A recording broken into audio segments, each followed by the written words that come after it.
ঈদই দামেজ তখনই আসে যখন নিজেদের প্রিয় মানুষগুলো নিজেদের পাশে থাকে।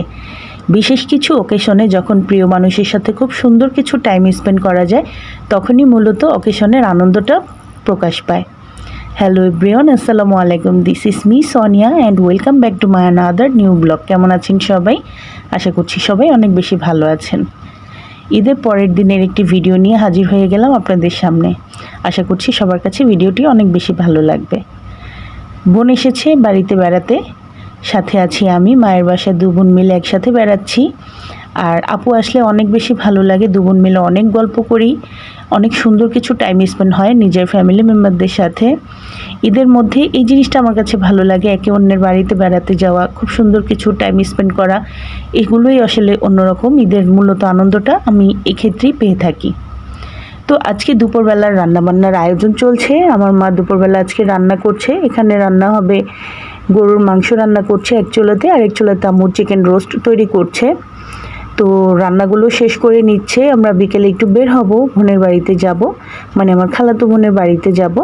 তো এই তো রান্নাগুলো আম্মু বসিয়ে দিয়েছে। আর খিচুড়িটা আম্মু আগে রান্না করে ফেলেছে। এই তো ভুনা খিচুড়ি রান্না করেছে, আর সাথে ছিল গরুর মাংস আর চিকেন রোস্ট, সাথে ছিল সালাদ। তো এগুলো খাওয়া দাওয়া আমরা শেষ করে নিয়েছি। দেন বিকেলবেলা একটু বের হয়েছি, বোনের বাড়িতে যাব, কারণ আজকে আপু আমাদেরকে যেতে বলেছে। মূলত আপু আমাদেরকে চটপটি খাওয়াবে, এজন্য যেতে বলেছে। তো এসেই দেখছি আপু এখানে তো চটপটির ডালটা সেদ্ধ করে রেখে দিয়েছে আমরা আসার আগেই। আর আপু বিরিয়ানি রান্না করেছে আমাদেরকে খাওয়ানোর জন্য। প্রতি বছর আপু চটপটি বানায়, আর আপুর হাতের এই চটপটি আমরা খুব পছন্দ করি, তাই সবাই মিলে একসাথে খাই। তো এখানেই তো সব কিছু রেডি করে রেখেছি, পেঁয়াজ কুচি, কাঁচামরিচ, ধনিয়া পাতা, টমেটো, শসা, এবং এই তো এখানে চিলি ফ্লেক্স করে রেখে দিয়েছে। আর এখানেই তো কত সুন্দর একটি তেঁতুলের টক তৈরি করে রেখেছে আপু, এটা দেখেই আবার খেতে ইচ্ছে করছে।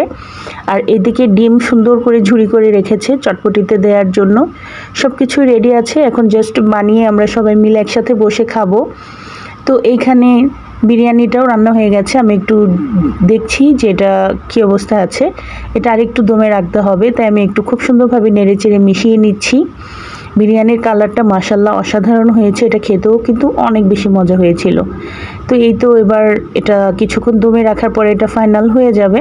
আপু একটু ঘি ছিটিয়ে দিচ্ছে, দিয়ে তারপর এটা আবার ঢেকে দিবে, তাহলে এটা পারফেক্টভাবে কুক হয়ে যাবে। এটা এমনিতেও রান্না হয়ে গেছে, জাস্ট ফ্লেভারের জন্য ঘিটা দেওয়া হয়েছে। এবার কিছুক্ষণ দমে রাখলে এটা পারফেক্টলি কুক হয়ে যাবে। তো এই তো বিরিয়ানির রান্না শেষ, আপনাদেরকে দেখিয়ে দিচ্ছি বিরিয়ানির কালারটা কতটা জোস হয়েছে। এই তো দেখেন, দেখতে কতটা লোভনীয় লাগছে এবং কতটা ইয়াম্মি লাগছে। সবাই মিলে যখন একত্র হই অনেক বেশি আনন্দ হয়। আর আমরা ফ্যামিলি বড় সবাই যেখানে যাই একসাথেই যাই, ভালোও লাগে। তো আপু কিছু কবুতর পালে, এগুলো আমি একটু দেখছিলাম। মাশাআল্লাহ দেখেন কবুতরগুলো কত বেশি সুন্দর।